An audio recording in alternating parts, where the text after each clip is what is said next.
এতিয়া IOCLৰ LPG ডিস্ট্ৰিবিউটৰৰ পৰা নতুন কানেকশ্যন বা ডাবল বটল কানেকশ্যন লওক অথবা ডেবিট ক্ৰেডিট কাৰ্ড স্ৱাইপ কৰক পেমেণ্ট এপ অথবা অনলাইন বেংকিংৰ জৰিয়তে কৰক ডিজিটেল পেমেণ্ট আৰু লাভ কৰক ডেইলি এট্ৰাক্টিভ প্ৰাইজ জিকাৰ সুযোগ লগতে আছে কাৰ টিভি মিক্সাৰ কাম গ্ৰাইণ্ডাৰ প্ৰিমিয়াম LPG ষ্টোভৰ দৰে মেগা প্ৰাইজেছ এই অফাৰ উত্তৰ পূবৰ IOCLৰ নিৰ্বাচিত LPG ডিস্ট্ৰিবিউটৰশ্বিপত 31 ডিচেম্বৰলৈকে উপলব্ধ হ'ব এতিয়া ঘৰ নিৰ্মাণ কৰাটো কিমান যে সহজ হৈ পৰিছে কি হ'ব এতিয়া ইমানবোৰ কাম এতিয়াও বাকি আছে হয় এতিয়াও যে কিমান বস্তু কিনিবলৈ বাকি আছে কেনেকৈ সম্পূৰ্ণ হ'ব এই গৃহ নিৰ্মাণৰ কাম চিন্তা নকৰিব ভিনদেউ লাইফষ্টাইল হোম কালেকশ্যন আছে নহয় য'ত সকলো ধৰণৰ সামগ্ৰী একেখন প্ৰতিষ্ঠানতে পোৱা যায় আটাইতকৈ ডাঙৰ কথাটো হ'ল য'ত উচিত মূল্য আৰু উচিত মানদণ্ডৰ সামগ্ৰী উপলব্ধ আমাৰ প্ৰতিষ্ঠানত পোৱা যায় tiles sanitary bath fitting modular kitchen painting wallpaper plywood furniture fitting UPVC দুৱাৰ খিৰিকী ইলেক্ট্ৰিকেল সামগ্ৰী চিমনি আদিৰ লগতে আৰ্কিটেকচাৰ আৰু ইণ্টেৰিয়ৰ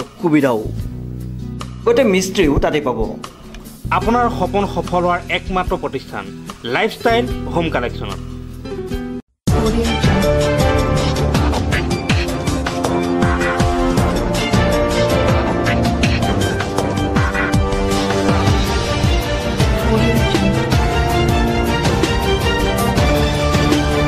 নিউজ নাওৰ বাতৰিলৈ স্বাগতম জনাই ষ্টুডিঅ'ত মই মুকিবুল হুছেইন চাওঁ হওক আজিৰ সংবাদত কি আছে ডিব্ৰুগড়ত আজি মুখ্যমন্ত্ৰী সৰ্বানন্দ সোণোৱালৰ দ্বাৰা শুভ উদ্বোধন হ'ল নৱনিৰ্মিত ডিব্ৰুগড় জিলা সংগ্ৰহালয় ভৱন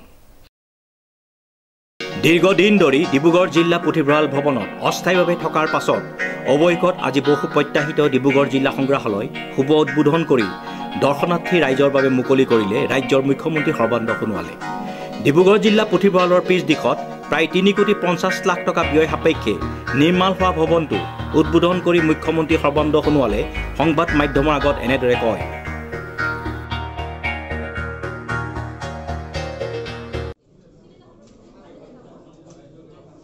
পুৰাতত্ব বিথীকা জিলা সংগ্ৰহালয় এইটো এটা ডিব্ৰুগড় চহৰৰ এটা নতুন সংযোজন কাৰণ এই আৰ্কিঅলজি গেলেৰী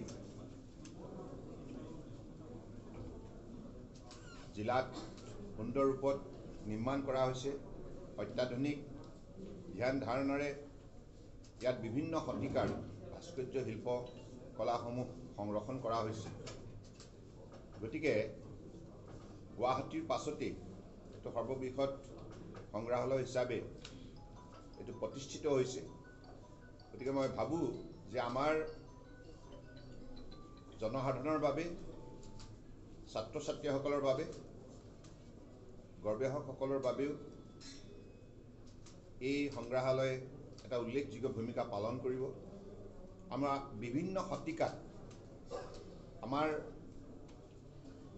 কলা সংস্কৃতিয়ে কেনেধৰণে প্ৰাণ পাই উঠিছিল ভাস্কৰ্য শিল্প এই সকলোবিলাক কথা আয়ত্ত কৰিবৰ বাবে এই সংগ্ৰহালয় শিক্ষাৰ এটা অন্যতম কেন্দ্ৰবিন্দু হিচাপে আগন্তুক দিনত ভূমিকা পালন কৰিব প্ৰায় 3.5 কোটি টকা ব্যয় কৰি পেলাই এই সংগ্ৰহালয় নিৰ্মাণ কৰা হৈছে গতিকে মই আশা ৰাখিছোঁ যে ডিব্ৰুগড়বাসী ৰাইজে এই সংগ্ৰহালয় তেখেতসকলে আহিব আৰু বহু কথা জনাৰ বাবে তেখেতসকলে আগ্ৰহ প্ৰকাশ কৰিব আৰু মই আজি ডিব্ৰুগড়বাসী ৰাইজৰ বাবে এই সংগ্ৰহালয়টো আজি উৎসৰ্গা কৰিলোঁ ডিব্ৰুগড়ৰ পৰা পইণ্টা Hazarika report news now 24/7 Jorhat যোৰহাটত প্ৰয়াত মুখ্যমন্ত্ৰীৰ স্মৃতিত কম্বল বিতৰণ নিউজ নাওৰ এক প্ৰতিবেদন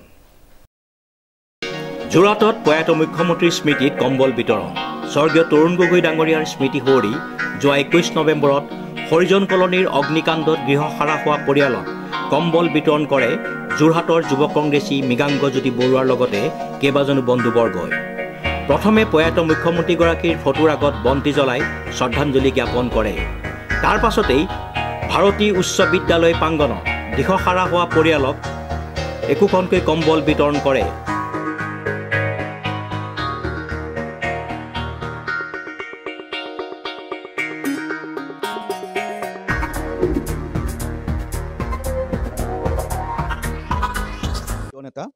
শ্ৰদ্ধাৰ তৰুণ গগৈ ডাঙৰীয়া যোৱা 23 তাৰিখে দেহাৱসান ঘটিছিল।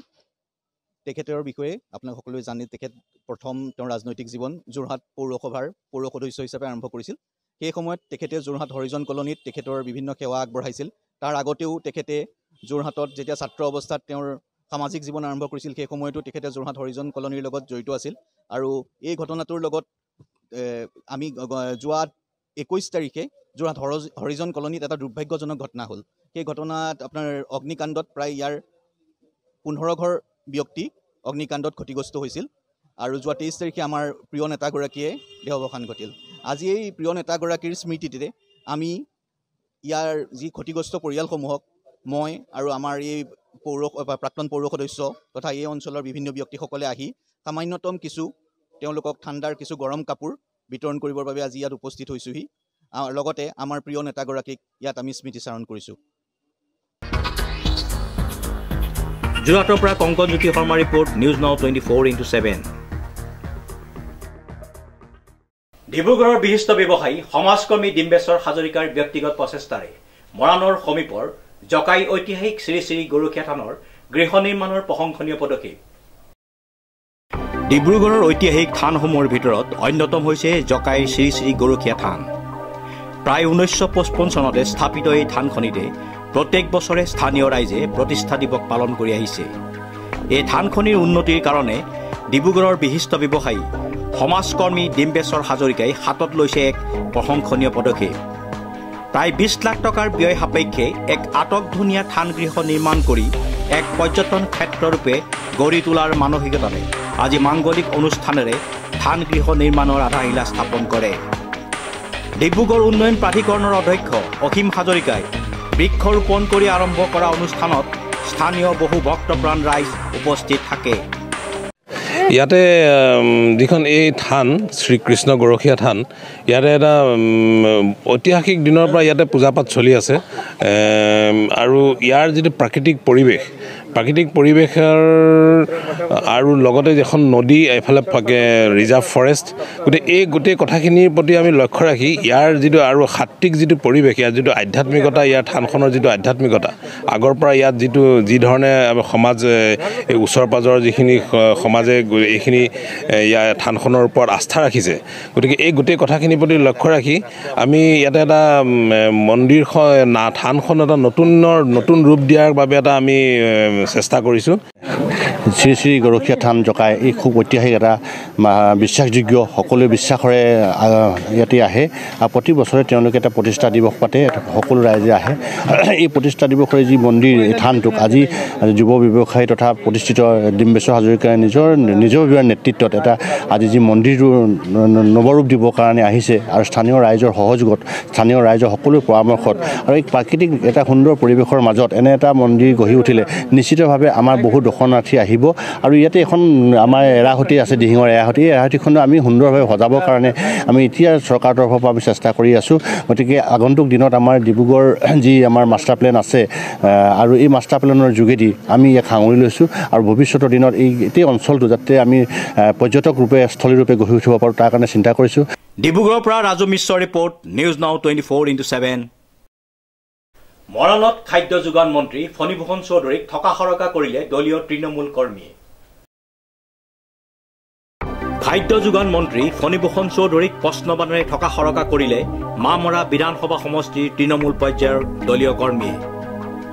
আজি অসম গণ পৰিষদ মামৰা বিধান পৰিষদৰ উদ্যোগত মৰাণ উষাস্থিত গোস্বামী ভৱনত দুপৰীয়া 12 বজাত অনুষ্ঠিত 105 নং মামৰা বিধান পৰিষদৰ এখন সাংগঠনিক সভাত অসমৰ খাদ্য যোগান মন্ত্ৰীক কাষতে পাই সমষ্টিৰ সক্ৰিয় তৃণমূল কৰ্মীয়ে অন্তৰৰ পৰা ক্ষোভ উজাৰি কয়, দলীয় শীৰ্ষ নেতৃত্বৰ ভুলৰ বলি হৈছে তৃণমূল কৰ্মীসকল। মন্ত্ৰিত্বৰ ক্ষমতাৰ লোভ পৰিত্যাগ কৰিব নোৱাৰি বিজেপিৰ লগত চামিল হোৱা বুলি কয় দলীয় কৰ্মীসকলে। কিন্তু অতি চতুৰ ফণীভূষণ চৌধুৰীয়ে নিজকে ধোঁৱা তুলসী পাত সজাবলৈ দলীয় শীৰ্ষ নেতৃত্বলৈ বিষয়টো ঠেলি দিয়ে। মন্ত্ৰী ফণীভূষণ চৌধুৰীয়ে আজি প্ৰকৃততে মামৰা বিধান পৰিষদৰ সাংগঠনিক দিশত গুৰুত্ব প্ৰদান কৰিব অহা নাছিল। মন্ত্ৰীগৰাকী আহিছিল অহা 13 ডিচেম্বৰত শিৱসাগৰত অনুষ্ঠিত হ'বলগীয়া দলীয় অধিৱেশনলৈ মানুহ গোটাবৰ বাবে। এই কথা মুকলিকৈ প্ৰকাশ কৰে মন্ত্ৰীগৰাকীয়ে। মন্ত্ৰীগৰাকীৰ সমষ্টিৰ দলীয় কৰ্মীলৈ কঠোৰ নিৰ্দেশ মামৰা সমষ্টিৰ পৰা কমেও 2000ৰ ওপৰৰ মানুহ নিব লাগিব। মন্ত্ৰীগৰাকীয়ে সাংবাদিকৰ প্ৰশ্নৰ উত্তৰত কয় আলু পিঁয়াজৰ আকাশলংঘী মূল্য বৃদ্ধিৰ কাৰণ বৰ্ষী ৰাজ্যৰ পৰা আমদানিকৃত হোৱাৰ বাবেই আলু পিঁয়াজৰ দাম চৰকাৰে নিয়ন্ত্ৰণ কৰিব পৰা নাই। ইয়াত কোনো চিণ্ডিকেট হোৱা নাই বুলি কয় মন্ত্ৰীগৰাকীয়ে। 2021 চনৰ বিধানসভা নিৰ্বাচন বিজেপিৰ লগত মিত্ৰতাৰে অৱতীৰ্ণ হ'ব বুলি কয়। মন্ত্ৰীগৰাকীৰ এই সাংগঠনিক সভাত অংশগ্ৰহণ কৰে অসম গণ পৰিষদৰ সাধাৰণ সম্পাদক হিৰণ্য কোঁৱৰে। মানুহ গোটাবৰ কাৰণে আহিছে, কিন্তু এই যে খাদ্য আকাশলংঘী হৈছে সেই সময়ত কিন্তু আপুনি ৰাইজৰ লগত নাই। না ৰাইজৰ লগত মই বিভিন্ন ঘূৰিছোঁ, মই বিভিন্ন জিলাত ঘূৰিছোঁ মই তেতিয়াও, আৰু বিভিন্ন তাৰমানে ব্যৱসায়ী প্ৰতিষ্ঠানৰ লগত মই কথাটো পাতিছোঁ। আৰু তেনেধৰণে আমি ৰাইজৰ লগত থাকিলেতো নহ'ব, বস্তুটো দামটোহে নিয়ন্ত্ৰণ কৰিব লাগিব। গতিকে তেনেধৰণে মই কৈছোঁ যে আজি এতিয়া দলৰ কামত আহিছোঁ, গতিকে মই আজি চৰকাৰৰ কথাটো মই কেতিয়া ক'ব বিচৰা নাই।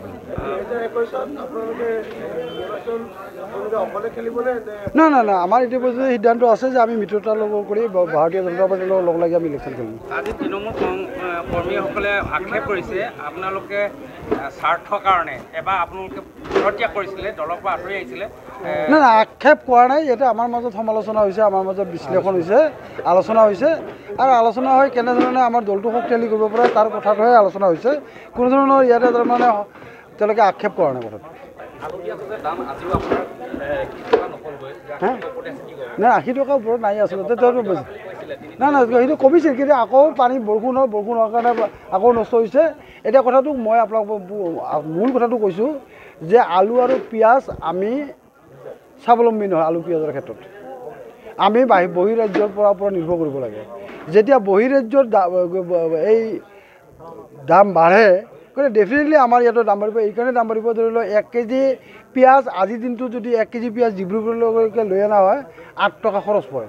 গতিকে ডেফিনেটলি চৰ্চত যিটো দাম, তাৰমানে য'ত উৎপন্নস্থলীত যিটো দাম, সেই দামটোতকৈ ডেফিনেটলি আমাৰ ইয়াত বেছি দাম হ'ব।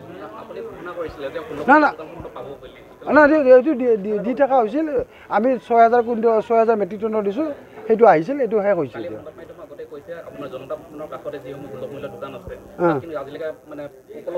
নাই নাই উপলব্ধ নহয় না, বস্তু তেওঁলোকে আনিছে, বস্তুটো আজিৰ দিনটো নাপাব পাৰে, কিন্তু আমি তাৰমানে 6000 মেট্ৰিক টন পিঁয়াজ আমি এই নাফেডৰ পৰা জৰিয়তে আমি আনিছিলোঁ, আৰু নাফেডৰ জৰিয়তে আপোনালোকে ডিব্ৰুগড়ত খবৰ ল'ব, ডিব্ৰুগড়ত গম পাইছে।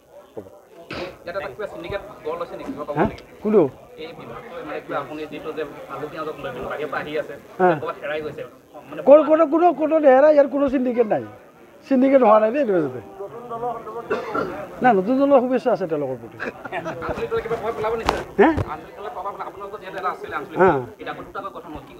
নাই নাই আঞ্চলিক দল আমাৰ অসম গণ পৰিষদ দলৰ প্ৰতি কোনো ধৰণৰ প্ৰভাৱ নেপেলায়। বৰঞ্চ মই ভাবোঁ নতুন আঞ্চলিক ৰাজনৈতিক দল যিবিলাক গঠন হৈছে তাৰ ফলত অসম গণ পৰিষদ দলৰহে লাভ হ'ব, আৰু তাৰ ফলত কংগ্ৰেছ দলৰ ক্ষতি হ'ব। ঠিক আছে। মৰাণৰ পৰা ৰাজু মিশ্ৰৰ ৰিপৰ্ট, নিউজ নাও 24/7 যোৰহাট। দিল্লীৰ প্ৰতিবাদী কৃষকৰ সমৰ্থনত আৰু কৃষক বিৰোধী কৃষি বিল বাতিলৰ দাবীত যোৰহাটত প্ৰতিবাদ। যোৰহাটত CITU, নিখিল ভাৰত কৃষক সভা, নিখিল ভাৰত গণতান্ত্ৰিক মহিলা সমিতি, ভাৰতৰ ছাত্ৰ ফেডাৰেশ্যন আৰু ভাৰতৰ গণতান্ত্ৰিক যুৱ ফেডাৰেশ্যনৰ যৌথ উদ্যোগত শেহতীয়াকৈ গৃহীত হোৱা 3খনকৈ কৃষি বিল বাতিলৰ দাবীত আৰু দিল্লীত সমবেত হোৱা কৃষকসকলৰ প্ৰতিবাদলৈ সমৰ্থন জনাই সংহতি মিছিল বাহিৰ কৰা হয়। শতাধিক প্ৰতিবাদকাৰীৰ অংশগ্ৰহণেৰে আজিৰ প্ৰতিবাদী মিছিলত কৃষক বিৰোধী বিজেপি চৰকাৰৰ বিৰুদ্ধে শ্লোগানেৰে আকাশ বতাহ মুখৰিত কৰে। উল্লেখযোগ্য যে শেহতীয়াকৈ গৃহীত হোৱা কৃষি বিধেয়ক 3খনে কৃষিখণ্ডক সম্পূৰ্ণৰূপে বৃহৎ বেপাৰীৰ হাতত গতোৱা হ'ব বুলি দেশজুৰি কৃষকসকলে অনুধাৱন কৰিছে। বৰ্তমান চৰকাৰৰ দ্বাৰা পৰিচালিত APMC-সমূহৰ নিয়ন্ত্ৰণ পুঁজিপতিৰ হাতলৈ দিয়াটোৱেই কৃষকসকলে বৰ্তমানে পাই থকা ন্যূনতম সমৰ্থন মূল্য হেৰুওৱাৰ আশংকাই দেখা দিছে। সেয়েহে এই 3খন কৃষি বিধেয়ক বাতিলৰ লগতে সমগ্ৰ দেশতে মান্দি স্থাপন আৰু ন্যূনতম সমৰ্থন মূল্যৰ সুনিশ্চিতকৰণৰ দাবীত আজি সমগ্ৰ অসমৰ লগতে যোৰহাট জিলাতো কৃষক আৰু বাওঁ গণতান্ত্ৰিক সংগঠন ফেডাৰেশ্যনৰ উদ্যোগত প্ৰতিবাদী কাৰ্যসূচী পালন কৰা হয়। আজি প্ৰতিবাদী সমদলটোৱে বিষ্ণুৰাম বৰুৱা হলৰ পৰা জিলা প্ৰশাসনৰ কাৰ্যালয়, বৰুৱা চাৰিআলি হৈ পুনৰ CPI-M কাৰ্যালয়ত শেষ হয়। আজি উপস্থিত আছিল কৃষক নেতা ৰাজেন মহন্ত, শ্ৰমিক নেতা দিবেন্দু দাস, নিৰ্মল চন্দ্ৰ গগৈ, প্ৰমোদ মহন্ত, মহিলা নেত্ৰী কমল প্ৰভা গগৈ, যুৱ নেতা পংকজ তামুলী, সৌৰভ গগৈ ইত্যাদি। আজি যোৰহাট জিলাত বিভিন্ন গণসংগঠনে এই গণসংগঠনবিলাকৰ ভিতৰত CITU, AIKS, SFI, UIFI, গণতান্ত্ৰিক মহিলা সমিতিৰ উদ্যোগত দিল্লীত যিসকল কৃষক তেওঁলোকৰ ন্যায্য প্ৰাপ্তিৰ কাৰণে আজি যোৱা দুমাহ ধৰি পেলাই যি আন্দোলনৰ কাৰ্যসূচী চলাই আছে তাৰ প্ৰতি সমৰ্থনত আজি যোৰহাটত এই কাৰ্যসূচী আমি পালন কৰি আছোঁ। আমি দাবী জনাইছোঁ কেন্দ্ৰীয় চৰকাৰৰ ওচৰত যে কৃষক বিৰোধী যি তিনিখন কৃষি আইন বলবৎ কৰা হৈছে এই তিনিখন কৃষি আইন উঠাই লোৱাৰ কাৰণে কৃষকৰ যি দাবী এই দাবীৰ প্ৰতি চৰকাৰে সঁহাৰি জনাব লাগে। কাৰণ কৃষকৰ যি উৎপাদিত ফচলৰ ন্যায্য মূল্য MSP এই MSP বাতিল হোৱাৰ ফালে গতি কৰি আছে। কৃষকসকলৰ খেতি কৃষকসকলৰ উৎপাদিত ফচল এই ফচল পুঁজিপতি গোষ্ঠীৰ হাতত গতাই দিয়াৰ কাৰণে যি বিল এই তিনিখন বিল কেন্দ্ৰীয় চৰকাৰে আনিছে এই বিল তিনিখন অতি সোনকালে বাতিল কৰিব লাগে। আৰু কৃষক দিল্লীত যিসকল কৃষক প্ৰায় 5 লক্ষ কৃষক তাত অৱস্থান কৰিছে তেওঁলোকৰ ওপৰত যি পুলিচি নিৰ্যাতন এই নিৰ্যাতন বন্ধ হ'ব লাগে। আৰু চৰকাৰে অতি শীঘ্ৰে ওলাই আহি পেলাই সেই কৃষক নেতাসকলৰ লগত তেওঁলোকৰ যি দাবী আছে সেই দাবীবিলাক তেওঁলোকে মীমাংসা কৰাৰ কাৰণে এক আলোচনাৰ টেবুলত বহিব লাগে। এই দাবী আমি চৰকাৰৰ ওচৰত উত্থাপন কৰিছোঁ। ধন্যবাদ। বিদ্যাধৰ কলিতাৰ ৰিপৰ্ট, নিউজ নাও 24/7। নিউজ নাওৰ বাতৰি আজিলৈ ইমানেই। বিভিন্ন বা বাতৰি আৰু অনুষ্ঠানৰ বাবে চাই থাকক নিউজ নাও 24/7। ধন্যবাদ।